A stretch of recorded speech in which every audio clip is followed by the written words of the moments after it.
in between change and progress, but sticking to your roots is something that you got to figure out. We're very much a niche yarn manufacturer that is still alive and doing our thing because of kind of knowing where we are and who we are. My family bought into the Kramer Hosiery Company back in the 19-teens, pre-World War I. We were a silk hosiery mill at the time. And then as the years progressed, we became more and more spinning and less hosiery until we became a full-blown spinning mill. And since then, we've gone from very big ups, and we were, 2,000 plus employees across, 3 or 4 different plants that I'm aware of, to now where we are now, where we are, 40 of us, 40, 50 of us doing our thing.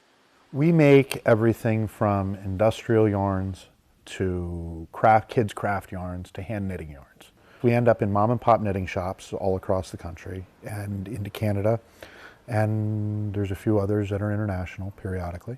We were a pretty consistent place up until the late 80s, early 90s, when the Chinese borders were opened up for trade and whatnot. Almost overnight, we lost a lot. There have been some years that were very scary and some very troubling times, but we've emerged. The Made in America and make it yourself, make it better movement is becoming a thing again. Just people being more responsible for what they're doing, wanting to buy things once rather than 40 times. Maybe the movement moving away from a throwaway economy to, a lasting economy type of thing. But yeah, we definitely see a resurgence in being responsible.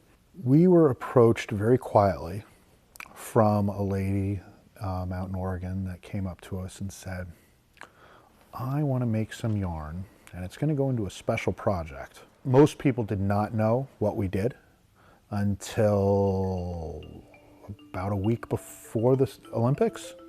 They had no idea what went down and how this happened. Most of us did watch the opening ceremonies. I definitely did, along with my kids, showing them, hey, we made that yarn, and they were very ecstatic with that.